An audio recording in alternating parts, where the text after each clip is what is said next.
አሁን ይቻውን ጉድ ታምጣብኝ? ምን ይባላል አሁን ይሄ? እንዴት እንደዚህ ይሆናል? ቆይ ተረጋጊና እኔን ስሚኝ እንጂ እንዴ ለምን አትሰሚኝ? እኔም እኮ ተናድጃለሁ፣ ግን በቃ ወደ መፍትሄው መግባት ይሻላል። ይህ መፍትሄ ነው? እንዴት ዋረርኩትን መፍትሄ ከየት ይመጣል? በቃ ከኔና አንቺ ውጭ ሌላ ሰው መስማት የለበትም። አንቺና እኔ እንደሰማነው ይቅርሽ፣ ልጁን ታስወርደዋለች። ምን? ኧረ ተሰቀል እና ሌላ ምን አማራጭ አለ? ምን እንዴ? እኛም ሰው ቤት ተጠግተን መኖራችን እያወቅሽ ጭራሽ ደግሞ ሌላ ጣጣ፣ ለዛውም አባቱ የማይታወቅ ልጅ። አንተ ሟርተኛ ምንድን ነው የምትለው? ደግሞ እንዴት ነው አባቱ የማይታወቅ የምትለው? ቆይና ሁሉንም ነገር አስረዳሻለሁ። የሉልስ አባቱ እሱ አይደለም። መንገድ ላይ ቁጭ ብላ ለረጅም ሰዓት ብቻዋን ስታለቅስ ነበር። እኔ ሲል አመጣት ነበር፣ ግን ደግሞ እምቢ አለችኝ። ልቀርባት እራሱ አልፈለገችም። ምን ሆና ነው እንዴ? ምን አጋጥሟት ነው ደግሞ የምታለቅሰው? እኔ እንጃ አላውቅም፣ ግን ደግሞ በጣም ከፍቶታል። ምን ደህና አይደለችም። ለነገሩ እንዴት አይከፋት? ምንድን ነው ያልከው? ቆይ ምን እንደሆነች ታውቃለህ እንዴ? ቆይ ምንድን ያስለቅሳት? ናኩ በእናትህ አሁን ምንድን ነው መጣት? እዚህ ሰፈር ናት እንዴ? አይ አይደለችም፣ ከዚህ ሰፈር ትንሽ ይርቃል። ይቅር በይኝ እናቴ፣ እንደዚህ ባይሆን ምኞቴ ነበር፣ ግን ደግሞ ምንም ማድረግ አልችልም። ያለኝ አማራጭ ይህ ብቻ ነው። ከዚህ በላይ መታገል ደግሞ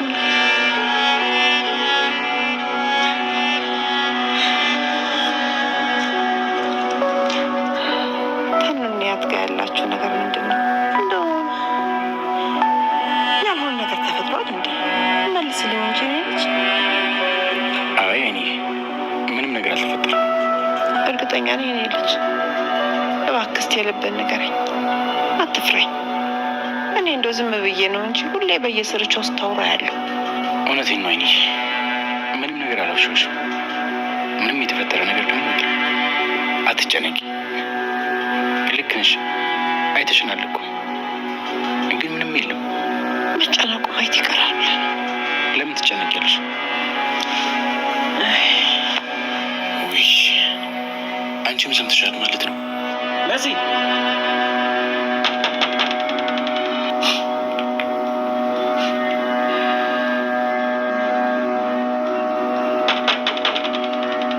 መሲ ክፈችው።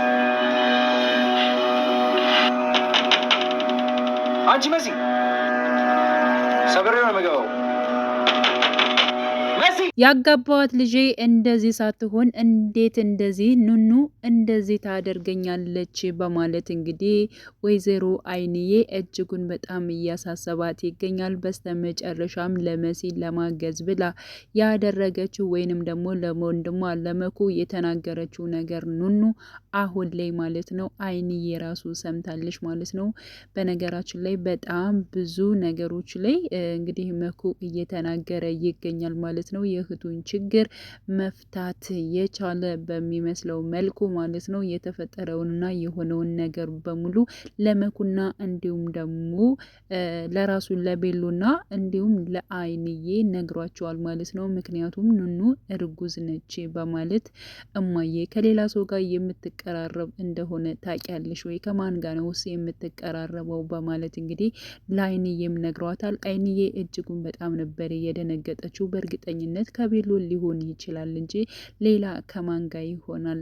አብዛኛውን የማያት ከራሱ ጋር ነው። ስለዚህ በእርግጠኝነት እንዴት ነው አባቱ አይታወቅም የምትለው? በእርግጠኝነት ልጄ ከቤሎ ነው በማለት እንግዲህ ስትመልስለት፣ ያው እንግዲህ መኩ ደግሞ ከዚህ በፊት ማለት ነው ቤሎንን ጠይቆትና አናግሮት ስለሆነ እማዬ ከሱ ጋማ እንዳልሆነ ልጁ በግልጽ ነግሮኛል በማለት እንግዲህ መልሶላታል።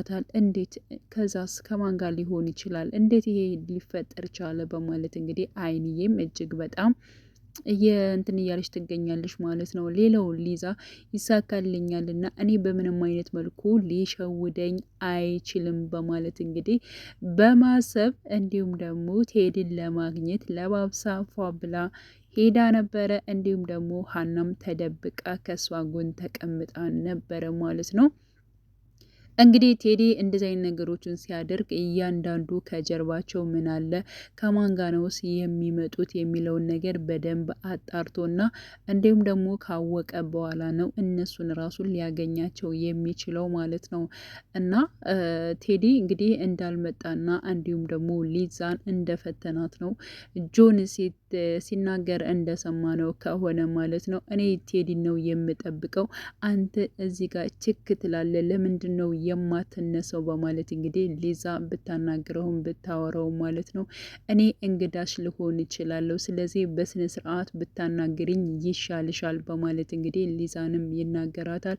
በፍጹም አንተ የኔ እንግዳ ልትሆን አትችልም፣ ሌላ ሰው ነው የምጠብቀው፣ ሲቀጥል ደግሞ ቴዲ ነው የሚጠብቀው፣ ተነሳ፣ ይህ ቦታ ሰው አለው በማለት እንግዲህ ለጆን ተናግራ ነበር። አንቺ በጣም ተሳስተሻል፣ ግን ደግሞ እኔ ደግሞ የክብርሽ እንግዳ ልሆን እችላለሁ፣ ነገሮችን ተረጋግተሽ አብረሽ ማውራት ትችያለሽ በማለት እንግዲህ እሱም እሷን ለመናገር በጣም እየሞከረ ነበር። ሊዛ ግን ከአቅም በላይ በጣም ተናዳ ነበረ። እንዴት እንደዚህ ይጫወትብኛል እያለች እጅግ በጣም በቴዲ ስትበሳጭ ነበረ። ግን ደግሞ እንደማትለቀውና እንደምትበቀለው ብዙ ስህተቶችን ሰርቷል፣ እመነኝ እኔ ራሴ በቀለዋለሁ በማለት እንግዲህ ሊዛ ስትናገር ነበር። አንቺ ከፈተናው ወድቀሻል በማለት በመጨረሻም እንግዲህ ሀና ጋር ደውላ ነይ እንሂድ ስትላት፣ አየሽ ለዚህ ነው ከፈተናው ወድቀሻል የምልሽ፣ ከሰው ጋር ትመጣለች ወይንስ ደግሞ ብቻዋን የሚለውን ነገር እሱ በደንብ እያጣራ ነበር። ስለዚህ ከሰው ጋር እንደመጣች ስለተረዳ ነው ከአንቺ ጋር ያልመጣው በማለት እንግዲህ ለሊዛ ተነግሯል። ሊዛ እጅግ በጣም ነበር እየተበሳጨችው እየተናደደችው። ምክንያቱም እንዴት በዚህ ልሸወድ እችላለሁ ብላ እጅጉን በጣም ተበሳጭታለች ማለት ነው። ሌላው መሲ አሁን ላይ ሁሉ ነገር ከብዶኛል፣ ስለዚህ አንድና አንድ ራሴን ማጥፋት ነው ያለብኝ፣ ከዚህ ሁሉ ጭንቀት ሁሉ መገላገል የምፈልገው ራሴን ሳጠፋ ነው በማለት እንግዲህ ራሷን ለማጥፋት ወስናለች ማለት ነው። በዚህ ውሳኔዋ የባሰ ቤተሰቦቿ ሌላ ችግር ውስጥ ነው እንጂ የሚገባው በእርግጠኝነት ችግርን መፍቻ ራስን ማጥፋት እንዳልሆነ እንግዲህ መሲ ማወቅ አለባት ብዬ አምናለሁ። ምክንያቱም ከሷ በጣም ብዙ የሚጠበቁ ነገሮች አሉ። አሁንም መቋቋም ትችላለች፣ ጎበዝ መሆን ትችላለች። እሷ በጣም ብዙ ሚስጥሮችንም ታውቃለች ማለት ነው። ስለዚህ መሲ ምንም ነገር መሆን የለባትም። በእርግጠኝነት ቤሎን ማለት ነው በሩን ሰብሮ ይገባል። እሷም ደግሞ ካለችበት ነገር ትድናለች፣ ምንም ነገር አትሆንም ብዬ አስባለሁ ማለት ነው። እና ስለ ኑኑ አያት ማለት ነው ያለችበትን ሁኔታ በጣም እንደተከፋች እና እንዲሁም ደግሞ መንገድ ላይ እያለቀሰች መሆኑን አሁን ላይ ማለት ነው ኤልሹ መኩ ተናግራለች። ምክንያቱም ያለችበት ሁኔታ በጣም ጥሩ አይደለም። ስለዚህ የግድ ሄደ እሷን ማግኘትና ማንጣት አለብህ እባክህን መኩ በማለት እንግዲህ ኤልሹ ተናግራለች። ምንድን ነው የሆነችው? እኔም ገምቼ ነበረ እያለ እንግዲህ ሲናገር ነበር። ምንድን ነው የገመትከው በማለት እንግዲህ ያው ኤልሹም ጠይቀው ነበረ። ግን ደግሞ ቦታውን ንገሪኝና ሂጄ ላንጣት። አዎ ነይ ብላት ራሱ ላይ ልትመጣልኝ አልቻለችም በማለት እንግዲህ ኤልሹ በግልጽ ማለት ነው ተናግራለች። ኑኑ ያለችበትን ቦታ በነገራችን ላይ ራሷን ልታመጣትም አስባ ሞክራ ነበረ። ምክንያቱም ይህ ሰው ምንድን ነው ያደረገች? ደፍሮሻል ወይ? ለምንስ ነው የምታለቅሽው? እባክሽን ኑኑ ንገሪኝ እያለች እንግዲህ ኤልሹ ለማናገር ብትሞክርም ማለት ነው ምንም አይነት መልስ ግን ኑኑ ልሰጣት አልቻለችም። ምክንያቱም ኑኑ ያለችበት ሁኔታ አሁን ላይ እጅጉን በጣም ከባድ ነው። ቴዲ የነገራት ነገር ቀላል ነገር አይደለም። አንቺ የወይዘሮ ሄነል ልጅ ነች፣ እንዲሁም ደግሞ የአይንዬ ልጅ አይደለሽም። ያን ጊዜ አንቺና የልሹ በምትወለዱበት ሰዓት ላይ እኔ ቀያይሬያቸው ነበረ። አንቺ ወይዘሮ ሄለን ልጅ ነች፣ እንዲሁም ደግሞ ኤልሹ የአይንዬ ልጅ ነች። ያ ማለት እንግዲህ መኩና እንዲሁም መሲ ደግሞ ያንቺ እህትና ወንድም አይደሉም በማለት ነው እንግዲህ በግልጽ የነገራት። ይህን ነገር ያደረግኩት ደግሞ እኔ ነበርኩኝ፣ ያን ጊዜ ጥሩ አልነበርኩም እና ላቀያይራቸው የቻልኩት እኔ ነኝ። እኔ በጣም ያንቺን እድል ብዙ ነገር ዘግቻለሁ፣ ትምህርትሽን ሁሉ ነገርሽን እኔ ራሱ ወስጀብሻለሁ እና በጣም ይቅርታ በማለት ጊዜ ቴዲ ተናግሯል ማለት ነው። እና ኑኑ ይህን ነገር ስለሰማች ነው ይህን ነገር እውነት ነው ወይንስ ደግሞ ውሸት ነው የሚለው ነገር ውስጧ መቀበል አልቻለችም ማለት ነው። እና እጅግ በጣም ነው የተጸጸተችው። እንግዲህ ኑኑ ማለት ነው በጣም ብዙ ነገር በወይዘሮ ሄለን ላይ ደርሶባታል። ወይዘሮ ሄለን በጣም ብዙ ነገር ጎርታታለች ማለት ነው። ሳሰርቅ ሌባ ብለዋታል። እናትና ልጅ በመተባበር ኤልሹና እንዲሁም ደግሞ ወይዘሮ ሄለን በመተባበር በጣም ብዙ ነገር ስታደርጋት ነበር ማለት ነው።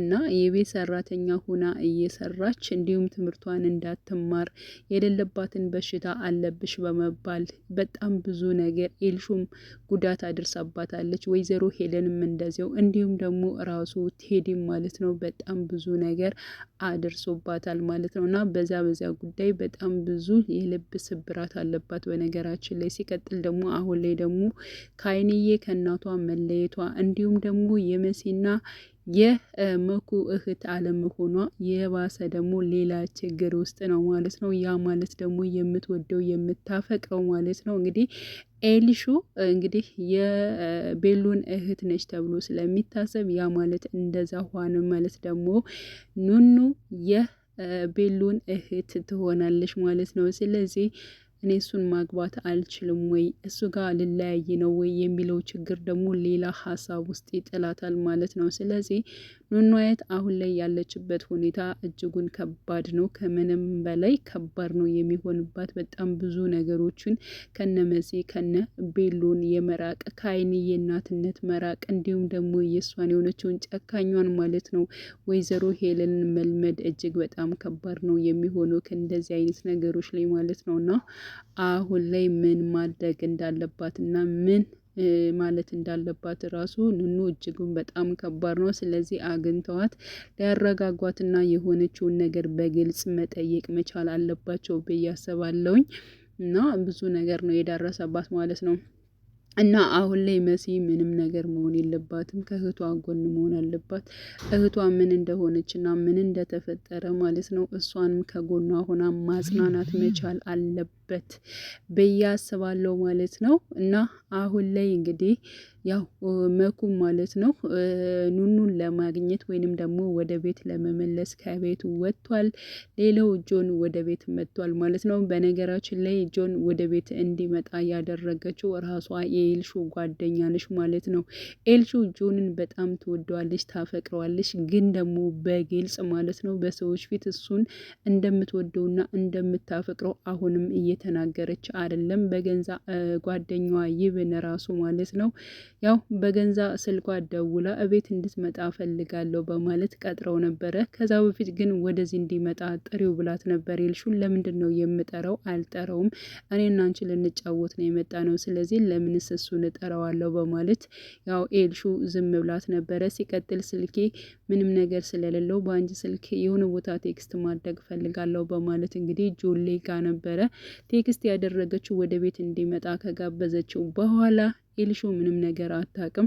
ሲቀጥል ደግሞ ጆን ስልክ ደውሎ እኔ ከታች ተቀምጬ ሰውን ቀጥሮ ምንድነው እንደዚህ ጓዳ መቀመጥ፣ ተሎ ብለሽ ከታች ነይ በማለት እንግዲህ ጆን ይናገራታል። ኤልሹ እጅግ በጣም ነበር የደነገጠችው። ምክንያቱም እሱ አልቀጠረችውም፣ አልደወለችለትም። ግን ደግሞ ከቤት ውስጥ ነኝ ሲላት እጅጉን ተደናግጣ ነበረ ማለት ነው። እና በዚያን ሰዓት ጓደኛዋ እንዴ ምንድን ነው እንደዚህ የሚያስደነግጣት? ትወደዋለች ማለት ነው እንዴ ይቺ ልጅ በማለት እንግዲህ የጠረጠረችው ነገር አለ። ሲቀጥል ደግሞ ያው ጆንን አግኝተዋለች። በነገራችን ላይ ኤልሹ ሳትሆን ወደዚህ ቤት እንድትመጣ ያደረግኩ እኔ ነኝ፣ በእሷ ስልክ ቴክስት የላኩት እኔ ነኝ በማለት እንግዲህ በግልጽ የራሷ ያደረገችውን ነገር ተናግራለች። ጆንም እንዴት እንደዚህ አይነት ነገሮችን ታደርጊያለች? ሲቀጥል እሷ ያልፈለገችውን ነገር አንቺን ለምንድን ነው የምታደርጊው? በማለት እኔ እኮ ባለፈው ስልኬን የያዝከው መስሎኝ በስልኬ የምደውልልኝ መስሎኝ ነበር፣ ግን ደግሞ ስልክ አልደወልክም በማለት አዎ እንዳጋጣሚ ቁጥሩን ሴቭ አላደረኩትም ነበር ለዛ ነው በማለት አዎ እኔም ገምቼ ነበረ በማለት እንግዲህ እሷም ስትናገር ነበር። ኧረ እባክሽ ገምተሽ ነበረ እንዴ እያለ ጆንም ማለት ነው ሲናገር ነበር። በነገራችን ላይ ጆን ከኤልሹ ውጪ ማናቸውም ሴቶች እየታዩኝ አይደለም፣ ማንም አይታየኝም፣ አንቺም ባያይኒ ማንንም አላይም እያለ እንግዲህ ከዚህ በፊት ማለት ነው ሲናገር ነበረ ለራሷ ለኤልሹ ማለት ነው። እና አሁንም ማለት ነው ኤልሹና ኤልሹ ነው እንጂ የሚፈልጋት የሚወዳት እሷን እንደማይፈልጋት እርግጠኛ ሆኖ ተናግሯል ማለት ነው። እና በዚህ ድርጊቷ በነገራችን ላይ ኤልሹ ከሰማች ምን እንደምታደርጋት የታወቀ ነው። ግን ደግሞ ኤልሹ አሁን ምን ማድረግ አለባት? በግልጽ በሰዎቹ መሀል እንደምትወደው እንደምታፈቅረው፣ በሰዎቹ መሀል ብቻ ባይሆንም በግልጽ ልጁን እንደምትወደው እንደምታፈቅረው መናገር መቻል አለባት ብዬ አስባለሁኝ። እንግዲህ ውድ ቻናሌ ተከታታዮች ቤተሰቦቼ ቀጣይ ፓርትን ሁላችንም በጉጉት እንጠብቃለን። በያላችሁበት ሰላማቸው ይብዛልኝ። መልካም ጊዜን ተመኘውላችሁ።